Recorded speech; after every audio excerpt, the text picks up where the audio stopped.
Alright guys, this is a contactor. The contactor is similar to the relay. It works just like the relay too. It's just that contactor is specifically designed for three-phase applications. We have the main contact of the contactor. This is your main contact where your three-phase supply goes into, and this is where it comes out from. Then this is these are the main contacts. These are the auxiliary contacts. You can see 13 NO. This is normally open. 13, 14 is normally open NO. 21, 22 is normally closed NC. Then we have A1 and A2, which gives us access to the coil of the contactor. A1 is the positive terminal, while A2 is the 0 volt terminal. So if you connect A1 to 24 volts and A2 to 0 volts, you can energize this contactor because it is rated 24 volt DC. This rating is for the coil of the contactor. The main rating of the contactor for the main contact is written in the nameplate here. So this 24 volt DC is for the coil. So this is one of the amazing thing about contactor and relay.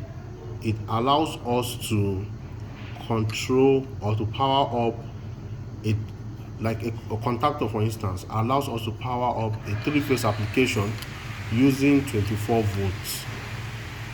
You can imagine powering up a 400 volts AC using just 24 volts.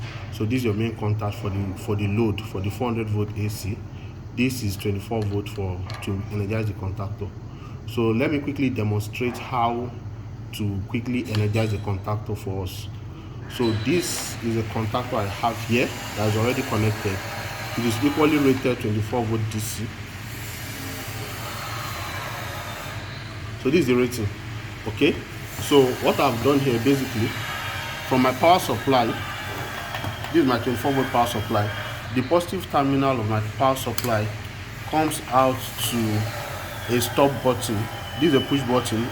This is a normally closed push button. It comes out from the power supply to the normally closed.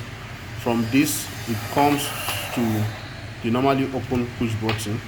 Then from the other side of the normally open push button, it goes to the A1 of the contactor. Then the A2, I simply connect it to the 0 volts, to the V negative of my power supply unit. So what happens now, if I want to energize this contactor, let me open here so that we can see how it energizes.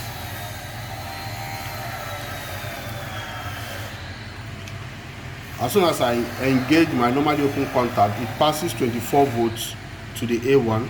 Since the A2 is already connected to 0 volts, the coil gets energized and this contactor also moves in, it gets energized. So let's see. You can see that.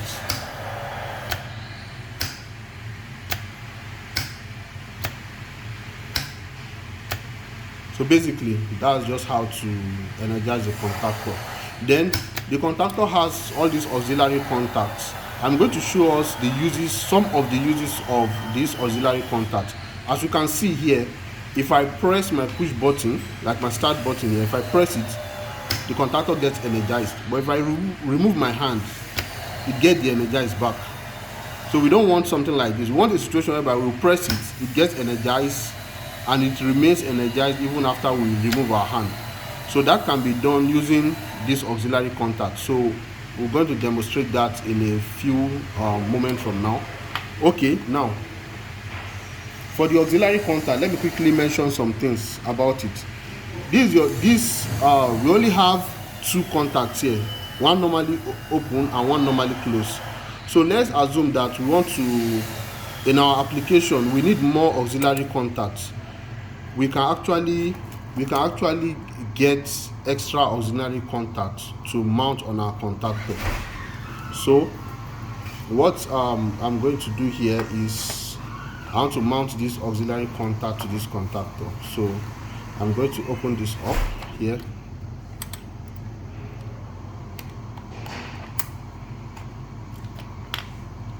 And I'm going to mount, you can see the hook here. I'm going to mount. Yeah, it is mounted. So as it is now, whenever my contactor gets energized, this also goes in the same time with it. It also goes in the same time as my contactor. So you can see I have extra normally open contact and normally close contact. Let's assume that in this application I need two normally open contacts, so I can use this, I can also use this. So there are some auxiliary contact that you mount by the side of your contactor. This is just to show us how it works.